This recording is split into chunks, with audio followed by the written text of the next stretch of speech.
Assalamualaikum warahmatullahi wabarakatuh. Salam semangat untuk kita semua. Dalam kesempatan ini saya akan memaparkan sedikit filsafat Timur kuno atau berkembangnya filsafat di Asia Timur. Baik, ya, filsafat Timur kuno ini ya berkembang di Tiongkok, Jepang, khususnya di Asia Timur.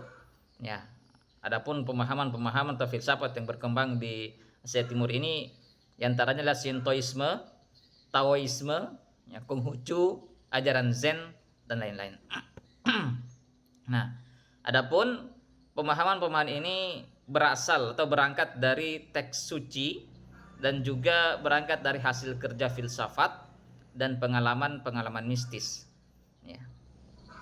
Nah, maka di antaranya paham Konfusianisme, yaitu inti ajarannya adalah kesadaran diri, ya, paham tentang tugas dan kewajiban, ya, kedudukan diri di tengah masyarakat, ya, paham tentang kedudukan diri di tengah masyarakat.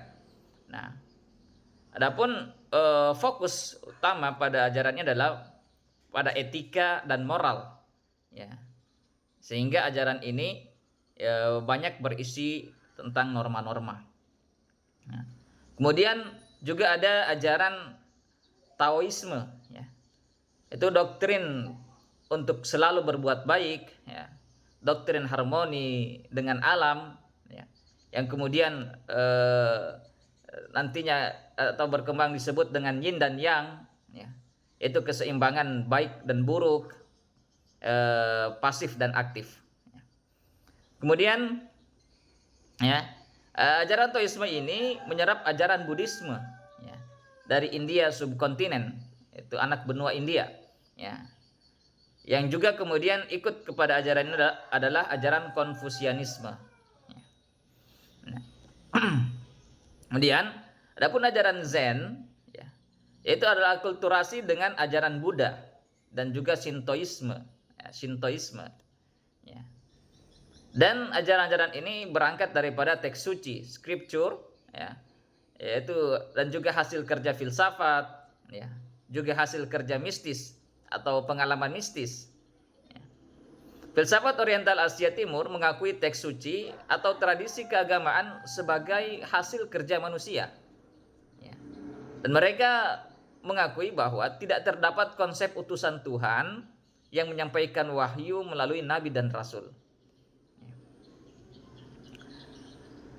Juga berlaku pula dalam tradisi filsafat Oriental Asia Selatan, ya, di anak benua India, itu ada agama Majusi, Zoroaster, masih tergolong ke dalam tradisi Ibrahimiyah atau monoteist, itu yang mengakui adanya Tuhan. Kemudian, ya, ajaran Buddhisme non-teis. Non-teis ini adalah ajaran yang berbeda dengan ateis yang menolak Tuhan. Non-teis ini mengakui adanya Tuhan tapi menganggap bahwa adanya Tuhan tidak relevan, ya, dengan tidak relevan dengan keadaan, tidak relevan dengan situasi dan kondisi, tidak relevan dengan perkembangan, ya, seperti itu. Ya, secara kebahasaan konsep ketuhanan tidak terdefinisi, itu kalau dalam diartikan secara kebahasaan, ya. Bukan ateis, non-teis ini bukanlah ateis, ya, juga deis, panteis maupun agnostik. Ya. Ateisme, nah, apa itu ateisme? Itu menolak eksistensi Tuhan. Ya. Agnostisisme menyatakan bahwa Tuhan tidak dapat dibuktikan keberadaannya. Ini ajaran atau pemahaman agnostisisme.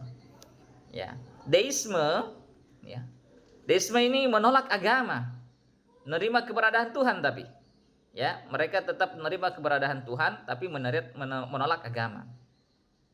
Dan panteisme, ya, ini mereka mengakui bahwa Tuhan itu hadir semata-mata dalam tiap individu, makhluk dan benda. Ya. Sedangkan pemahaman teisme, ya, mengakui eksistensi Tuhan. Dan kemudian, ya, ada ajaran atau paham monoteisme. yaitu faham yang mengajarkan atau doktrin keesaan Tuhan. Ya.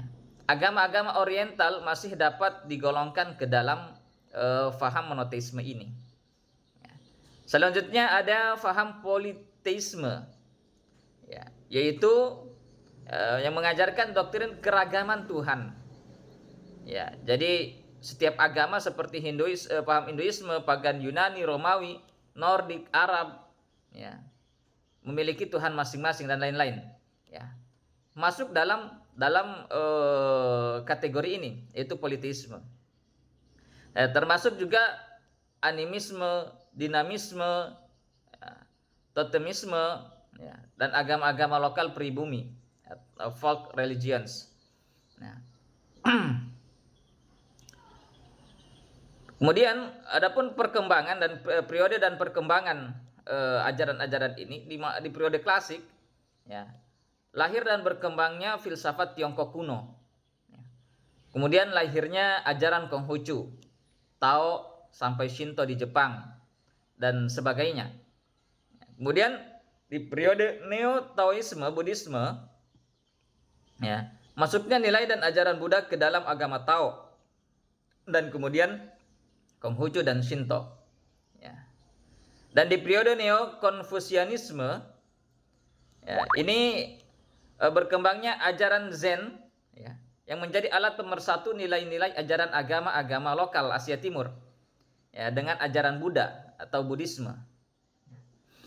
Kemudian di periode modern, ya, ini berkembang dialektika antara filsafat Barat modern dengan filsafat Zen, Buddhisme Tiongkok, dan lain-lain dari filsafat Asia Timur.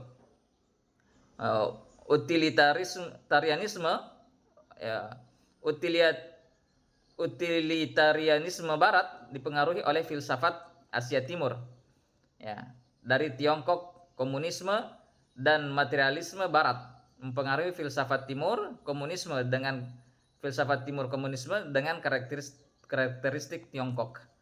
Ya, itulah periode dan perkembangan paham atau ajaran keyakinan sehingga dan filsafat kuno, ya, dari periode ke periode klasik, ya, Neo-Taoisme, Neo-Konfusianisme, dan juga modern. Nah, dan sejarahnya. Nah, demikian video ini saya buat, ya, sebagai tugas mata kuliah filsafat umum yang diampu oleh dosen Muhammad Nasution MAG. Wassalamualaikum warahmatullahi wabarakatuh.